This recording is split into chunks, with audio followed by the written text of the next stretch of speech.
Hello, everyone, and welcome to our mental health hacks for the day.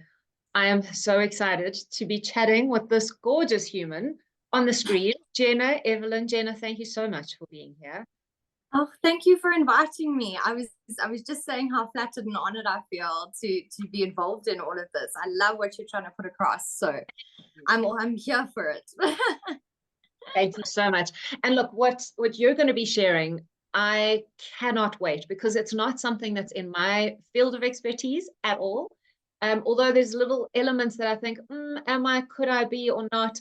But again, I need to have that checked out. So what we are talking about, for anyone that's confused, is neurodiversity, ADHD, suicide, and some hacks around how do you function and cope when you have been, what's the word I'm looking here for, Jenna? When you have been diagnosed with this? Marginalized. Thank you. Okay, when you have been marginalized. Thank you so much. So just to introduce Jenna, I'm reading it off now. Jenna has just become a member of the Golden Key Honors Academic Society, which she said is just bragging rights, but hey, I'll brag for you and share your answer. And then also an actress and a muso, and the founder of Neurodiverse. You tell us. Jeneration. Jeneration Day. Okay, so let's start there. What is Neurodiverse Jeneration? What brought you to this platform to want to create it and got? So, look, let me put it this way. The best way I can explain it, Neurodiverse Jeneration is a community of paper cut survivors in a world made of paper. It's the best way I can put it. That's what I'm trying to create here, is a sense of okay, let's reach out, let's talk to one another, like what you're doing here. I found this hack works for me. Wow, did you know about this aspect of ADHD, of, I don't know, dyslexia, of all of these things? Because the only way that we can really make this a much more tolerant and supportive world and environment for us is by making it a more open topic. And it's such a difficult topic, I think, for a lot of people to address, because it's very political. You know, it's very like either black or white, and people have these very, very strong opinions about mental health and psychology and all of these things. So what I can say, Petra, is I can't say I'm an expert. I'm not in any way licensed to diagnose anyone.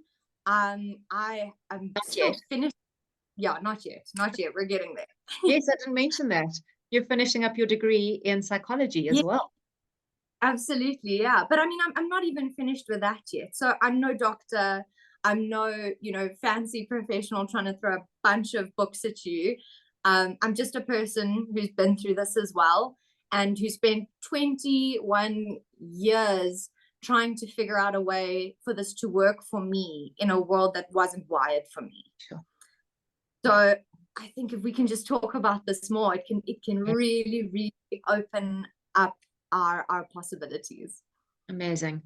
So then share with us, because I know that there are so many people struggling where they think that there's something wrong with them. They've been told that there's something wrong with them. I was told growing up that I couldn't focus on things. You need to focus on one.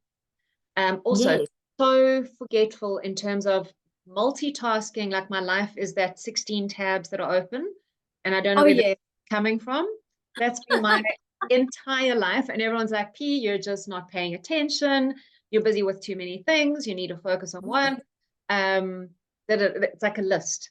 And I was made so wrong for it. And I'm not saying by my folks, but by other people, teachers and lecturers. And what's interesting is we don't realize how much we internalize that, especially when we're growing up, because we're dealing with this frame of reference that we're being handed, combined with something that we don't know isn't balancing up here. And it's a recipe for disaster.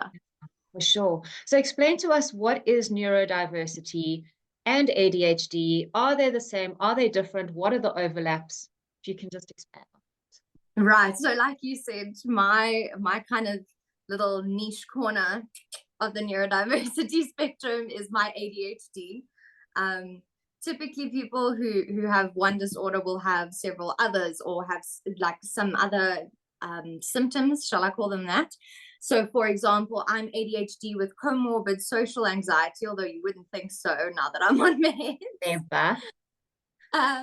And comorbid chronic depression, interestingly enough. So I'm also on antidepressants for that.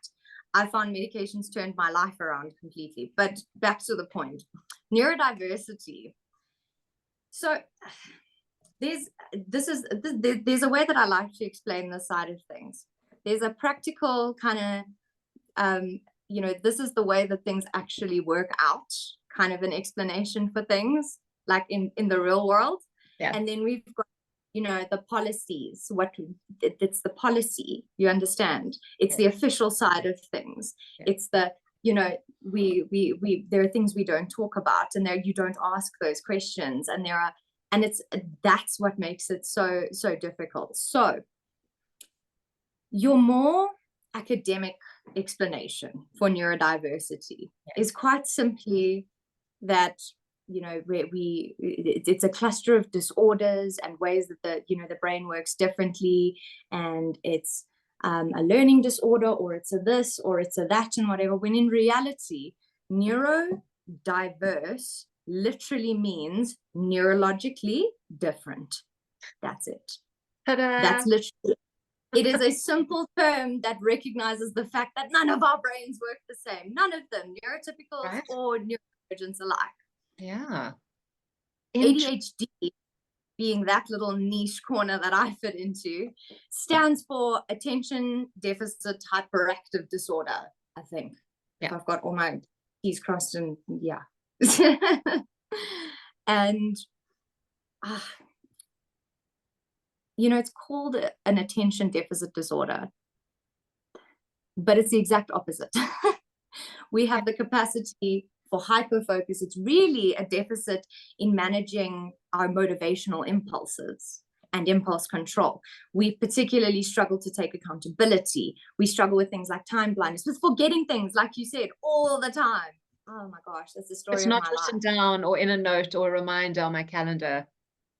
Right, exactly. I actually had a moment where I discussed this in my talk recently, and I was telling everyone about how I'm a nursery school dance teacher, right? I do 1,000,001 different things because I can't do one full-time job. I think I might just really slit my wrists, pardon the pun.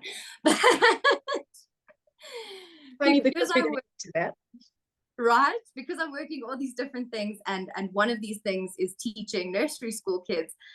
I find myself, while we're doing these classes, they're going head, shoulders, knees and toes, and I'm going phone, wallet, vape and keys, just to check I've got everything. You need to write that down for us so I can share it, because I think that's the new thing. That's the new vibe. Of it.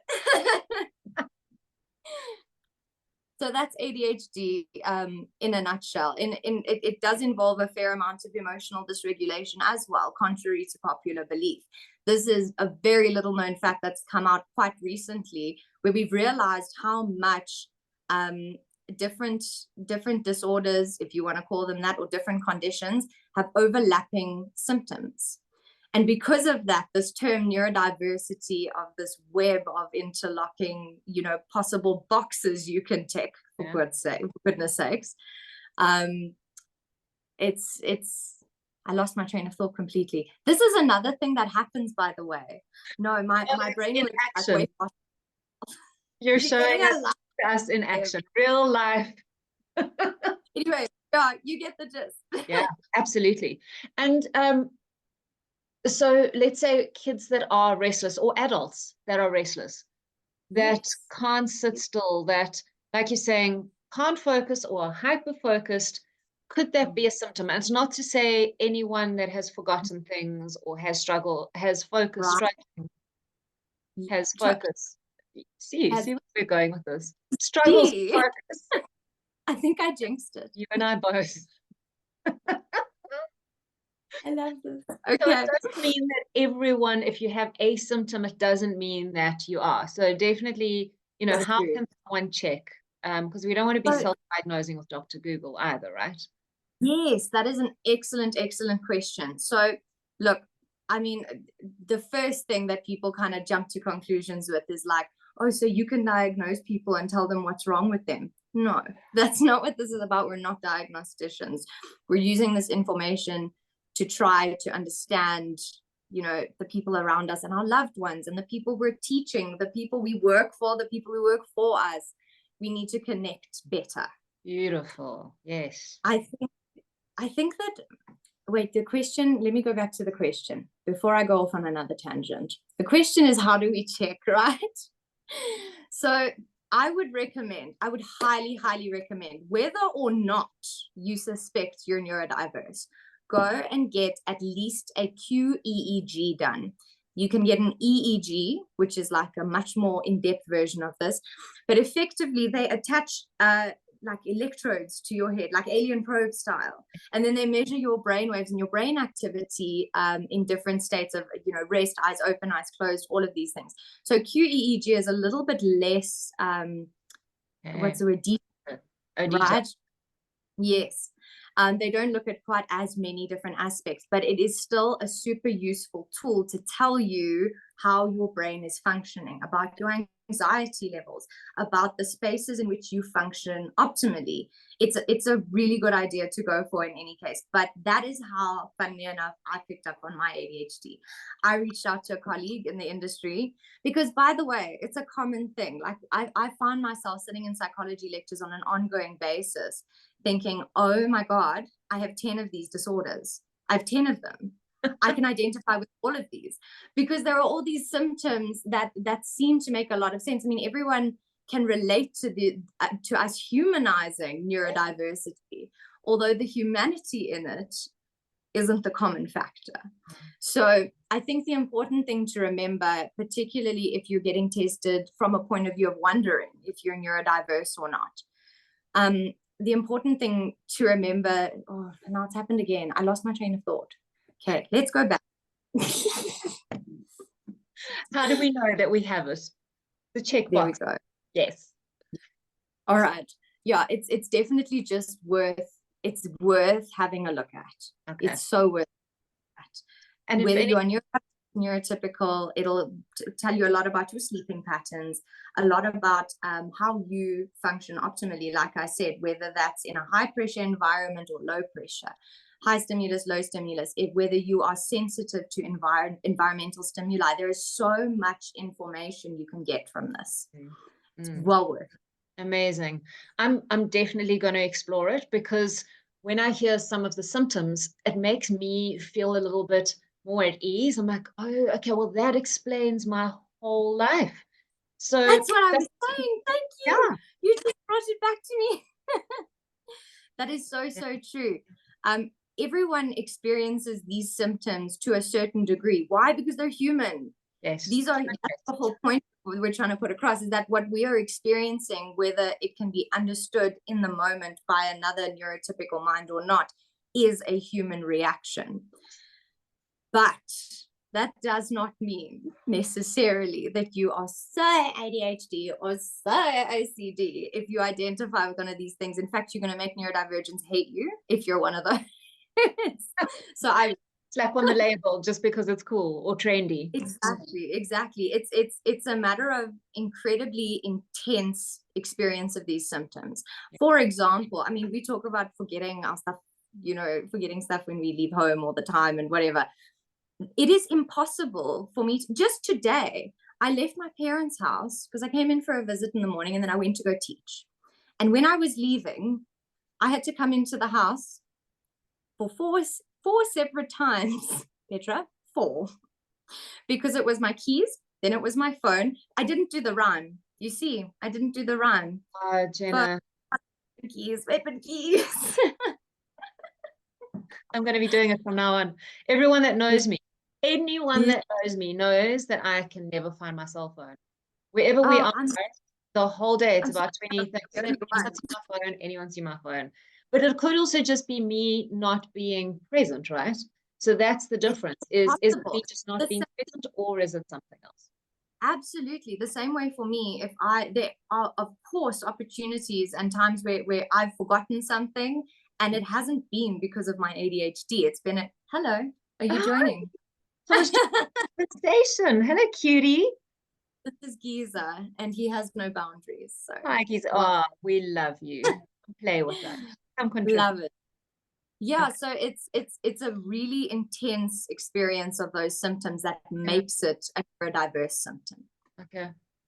And speaking of intensity, then, you know, I know that you've mentioned before, I don't know the age or obviously the story behind it, but in terms of intensity that you were feeling, you try to commit suicide, right? 4 times, in fact, before I even hit 18. Wow. My first was when I was 13 years old. You're going to stick to that side, thanks. My first was when I was 14. 13, I was just about to turn 14. And the last one was when I was 18 years old. And it's strange to think that these were all spread out over a time when on the surface, it really, really looked like things were going well. I was winning pageants nationally. I was, you know, performing on screen. Those achievements felt completely empty to me because I felt like they defined me. They were what made me valuable to the outside world, because everyone had taught me that I didn't have anything else to offer. It was, Jenna, you know, if you put half as much time into your homework as you do into your music, you do so much better. Jenna, you know, you're such a drama queen.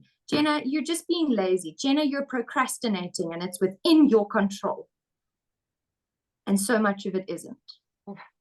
And so I think accepting what we ask from other people, being that they accommodate us, that they're tolerant towards us, we need to show that towards ourselves too. And that has been the hardest pill for me to swallow, funnily enough, was actually just treating myself with self-compassion for the first time in my life and getting into those habits. Yeah. When everything around me and outside of me seemed to be screaming something different at me. You've got to have your own back at the end of the day, no matter who you are, right? Absolutely. So if someone is going through what you described, and on the outside, everything looks fine, because it's often like that, right? People that seem the happiest and have it all together, then you hear that something has happened or they've taken their lives and everyone is shocked. Completely. What can we do? How can we know? Are there symptoms that we can keep an eye out for? And also on the flip side, if someone is experiencing that, what can they do? Yes, absolutely. I've particularly, because of my comorbid depression, chronic depression, nogal, imagine. Okay, you did it. You committed to it. You did it well. Because of that, though, because of that side of things, I've found that it's very, very easy for me to slip into that downward spiral, for me to slip into that, because it's very easy in that context as well to see yourself as a victim of your own disorder. And it's even easier to blame your disorder then as a result and say, no, it's because of my ADHD that I can't do this. You see, no, I have a disorder. I can't do what other people can do. And neurodiverse means different, not that you can't. It means that you have got to build a bridge where, like a neurological bridge where there wasn't one before, and you're capable of it. You are so, so capable of it. And I think remembering that in that moment is difficult, because you've got so many people turning around to you and saying, oh, everything's going to be fine. Well, thanks, shucks, Jack. I never thought of that. You know, I feel so much better now. Because and the such reality, an unkindness to say something like that to someone. If there's something internally that's telling you something is wrong, that you're not okay, for whatever reason, it can be for, I don't even know why, but I feel energetically low all the time. Look into it. Yeah. And when I say look into it, like you said, we don't want to be Dr. Google. But what is a good idea is going and checking out like TikTok platforms. Go and have a look at like Instagram accounts that talk about this kind of thing. Because not only is that, I found for me personally, a great resource for information and new information that's coming out. You find out about stuff on TikTok these days way sooner than it comes out in academic journals. Although it's not a reputable source, according to you, Jay, but whatever. But at least it's something to explore, right? We don't have to buy into all the information. But at least it's information to consider and explore to open up other questions, perhaps. So true. So true. And I think on the flip side of that then, as I know how much damage has been done to my family by this struggle that I've had with my disorder before we knew what was going on. And I think if I have to think about the flip side of things and what are the signs you can look out for, I think, I can give you a breakdown that you can find on like WikiHow or whatever about signs to look for in someone who's depressed, but we know those. And the truth is that your people, your kids, your mom, your dad, your siblings, your friends and your colleagues. So trust your gut. Yes. If something is telling you that something is wrong, trust your gut. And then the important part is when you open up that conversation, however sensitively you put it across, don't try to fix it. Don't. Sure. Because it can't be fixed by someone else externally like that. If it could, we would have asked you a long time ago. Yeah, everyone would be fine, right? Exactly. But finding the solution, helping us to maybe shift our perspective or helping us to view things from a different solution, that's the way you want to do this. You want to see it as a I'm not trying to fix the problem, but I want to hear you. Tell me what's going on. Talk to me. I want to hear you. And if I don't understand, I'm going to ask a question. And it's not because I'm being condescending towards you. I want to understand, because only when you understand can you actually offer that kind of concrete advice. I see so many people who have been through a lot in life, and I think you get this a lot with parents as well, with neurodiverse kids. My mom has been through so much, right? And so her go-to is, oh, my daughter's struggling with this. Oh, I've been through this. I can help you. Look, this is what you need to do. That's not what I need. I need to bang my own head. I'm one of those people, and people mean well, right? They want to support you and help you. But absolutely, if they can't, because they literally don't have the skills and the tools to, so true. They're just putting plasters on top. Exactly. But I think, inevitably at the end of the day, it's about just being able to hear them, being able to like ask more questions that will, I'll tell you why I say this, right? There is a model, a cognitive behavioral therapy model, CBT therapy, which is typically quite good for people with my condition, with ADHD. And it's quite a practical sense of tracing your thought processes from the original thought right back down to the core belief. So if you can be that soundboard for your neurodiverse loved one, whatever, to bounce off of, the why, how, when does that happen? When do you get to the root of the problem and you're doing it collaboratively? I think the last thing I would just recommend for any neurodivergents who are struggling with depression, or people who are just, I know what it can be like. I really, really do. Not that it's much of a comfort, I know, firsthand.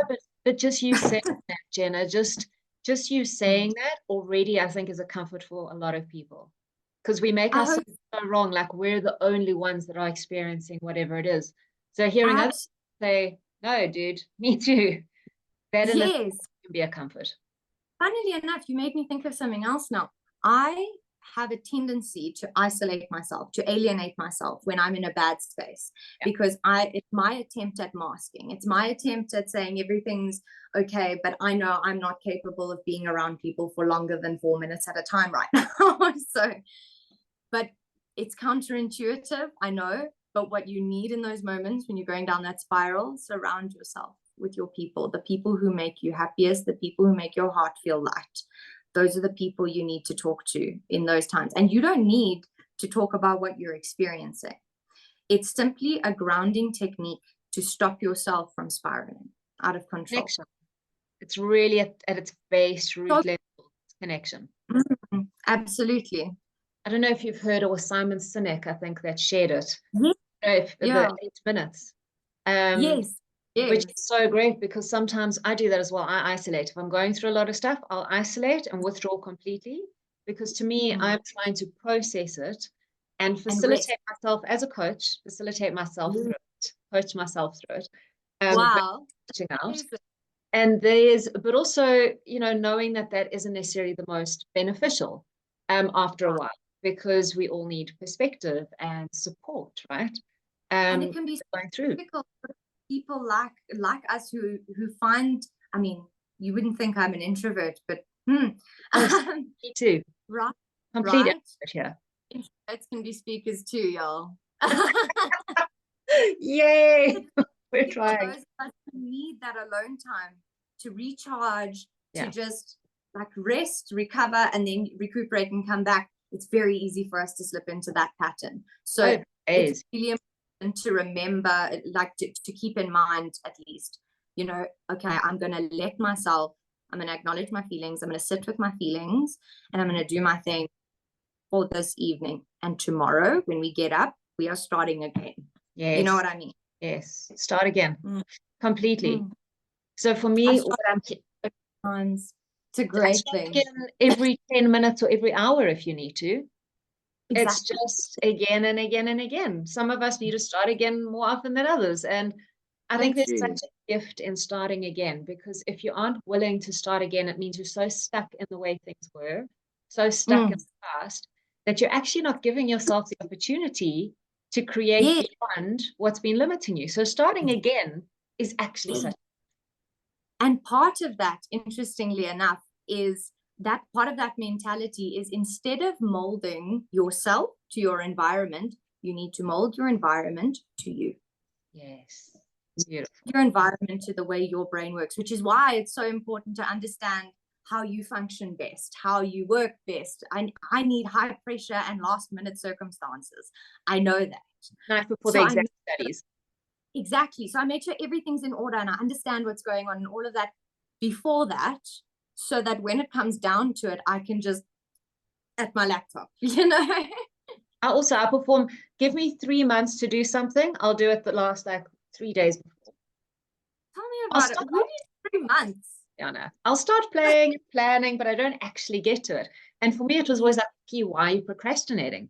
And it's because I know that I have the capacity to hyper focus and get it done quickly. So when I've got too much time, I know that I will recreate the same proposal, the same chapter, the same project. I will recreate it 5 times and then frustrate myself by the time it's due.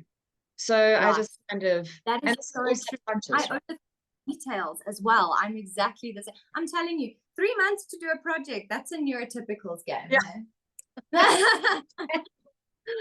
Oh, Jenna, I have loved this so much. Do you have any other hacks that have helped you that you can share? To just whatever anyone's going through, any other hacks, any last thoughts? I think what encompasses, I think, most of the hacks I have to offer are in, you know, molding your environment to you. But there was something else that came to mind like a second ago, like 1 second ago. That's like 8 seconds ago in my brain. And if not, we can include it in the show notes later. Absolutely. Yeah. I think, look, at the end of the day, this can be a gift. I won't say it is a gift. It can be one. And it can be a disorder. And you get to decide which one it's going to be as the neurodivergent. So long as you keep things focused, I think, on that general trajectory. And remember what your purpose is. Remember who you are as a human being. What do you stand for? Look, if it works for you in those moments where you're super overwhelmed, do the whole 5 things you can see, 4 things you can hear, 3 things you can smell thing, if it works for you. It doesn't for me. And I found a lot of these typical, you know, tricks that you must meditate and you must. I was just Can you see me meditate? Look at me. I'm all over the show. But I love the idea of it, but it doesn't work for me. But I have my own kind of a meditation where, I mean, you'll laugh, but when I'm, you know, in a situation where it's a dinner table, around the table and everyone's talking and I'm not really involved in a conversation and I kind of just zone out with this look on my face. And it looks a bit strange, I'll admit. But that's my little meditative moment where my brain is bouncing around like a ping pong ball in my head, but I'm in my own bubble. So know what that looks like for you.